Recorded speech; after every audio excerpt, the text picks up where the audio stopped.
guys, how you doing? Oh God, this morning has been a crazy morning. Just late, you know. I will be late for my own funeral. That's actually kind of a joke right now. Oh my goodness, I don't really want to put that to the test, but so today is my first day of radiation, and I am hurriedly on my way to get there. Yesterday at McDonald's Farm, we wore ourselves out, and this morning Sammy and I were awake at 6 and then fell right back to sleep and did not wake up.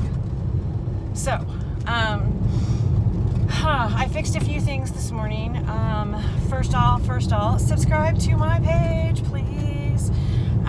Second of all, I fixed the GoFundMe information. The actual website should be in the descriptions box appropriately now for the past couple videos, but it's www.gofundme.com/Cindy-the-world-of-Cindy or Sin.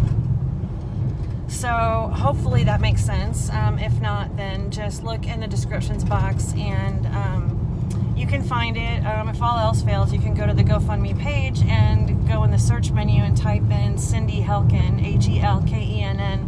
There's only one of me there. Okay, so now that that's out of the way, I wanted to talk to you guys about the stages of grief. You know, thanks to Elizabeth Kubler-Ross, we have 5 stages of grief.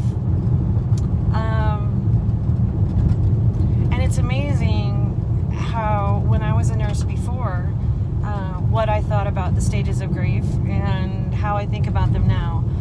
It's really a difference of being objective to subjective, you know. The stages of grief before I thought that I felt them, and I say that for a reason, is something that as a nurse I only applied to death. And it's just simply not true. Now that I've definitely gone through a couple, I realize that in my life I've gone through the stages of grief many, many, many times. It's just most of those times I've kind of skipped over a few and got to the end, which is kind of what my personality type is like. But the first stage is denial. So an example would be, you go to the doctor and the doctor says you have cancer, and you say, no, I don't. And you really don't believe that you do for a long time, or you believe that this isn't happening to you. You just, you don't believe it. And I think in some of my videos you've probably seen me say, this just isn't going to happen to me. You know, that's not denial. I know I have cancer now. It's just sometimes it's just really surreal. So it's hard. The second stage of death is anger. And anger is a really interesting one for me, because I think that's where I am. Actually, I think I'm in a lot of different ones, but anger seems to be the easiest one for me to slip into, because there's all kinds of reasons why I can be angry at other people for my disease, or angry at myself, or angry at the disease, or just angry at the process. And I don't know why. I'm sure there's pathology involved and some psychology-laden thing from my past that allows me to get to anger the quickest and the best, the easiest. But who cares? It is what it is. And I am angry. I wrote a blog post this morning about how angry I am.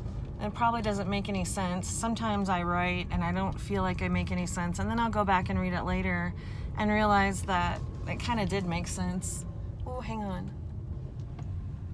Yeah, come on, ladybug.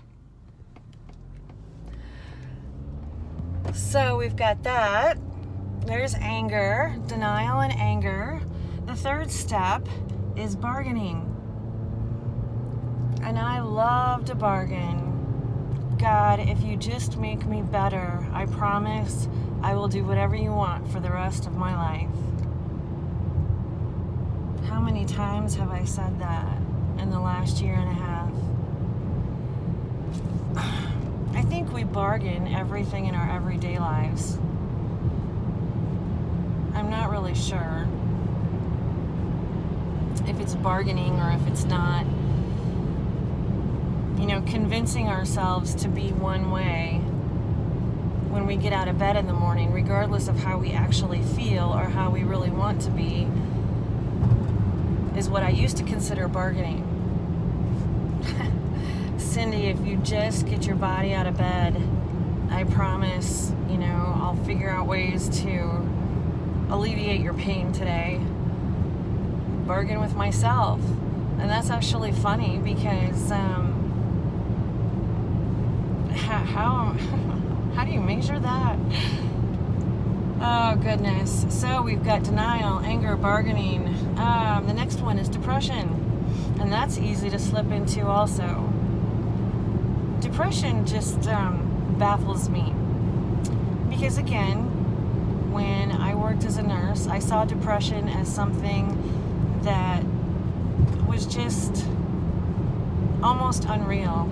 I think that I almost believed that people who said that they were depressed or who had problems with depression were people that couldn't hack it in their everyday life, and that's what they fell back to. It was kind of like a cop-out.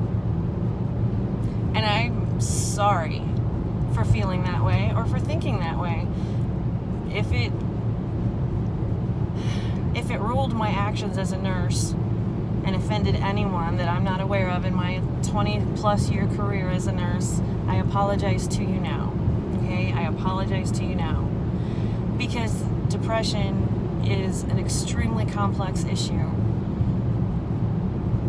It's got so many sides to it.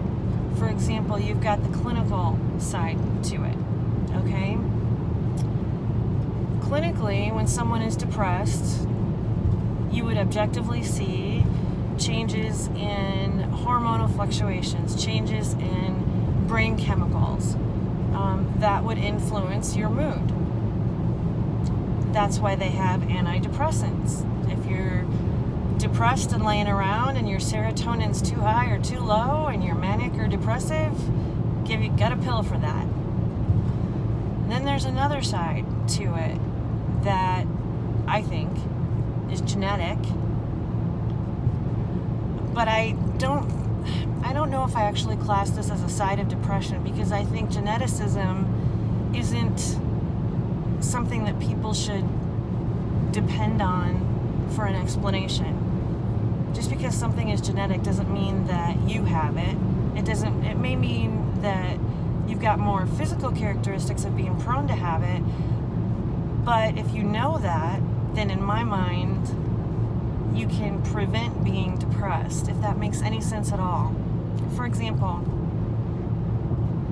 you know, I told you guys that I used to work out all the time. And it was like my anger management, my anxiety management. I was never depressed until I got cancer and figured out what it really is. It's a disabling condition. But I worked out all the time, constantly.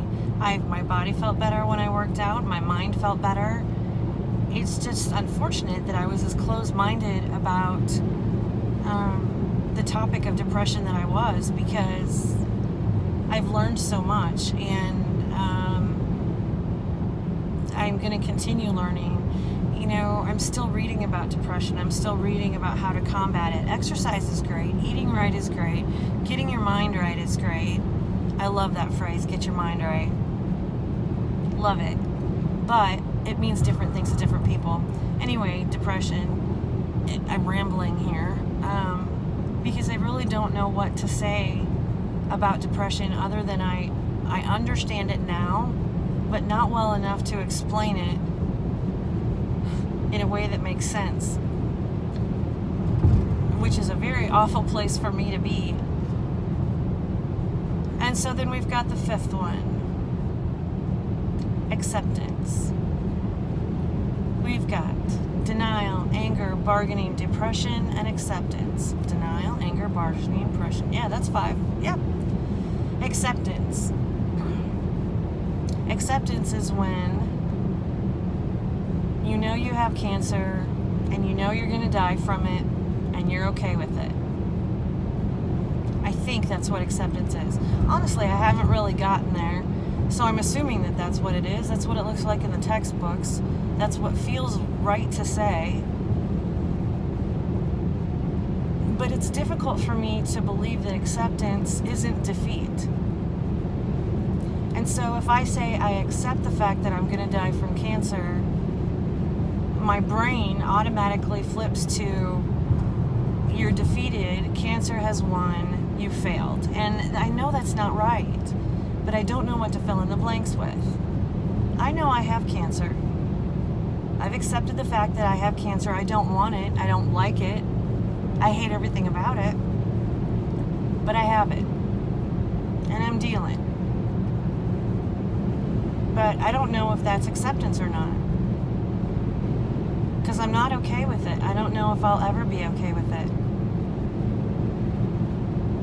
Who could be okay with it? I guess maybe like if I'm in hospice and right before I die and I accept it, maybe I'll feel at some sort of peace or something, but I can't imagine that. I can't imagine not fighting until my last breath, and I can't imagine taking my last breath. So, there you have it, the 5 stages of grief. And they don't apply to just death and dying. They apply to everything in your life. Breakups, the end of something, the beginning of something, if that makes any sense. But you go through these stages and these different feelings when there's loss involved. That's why it's called grief.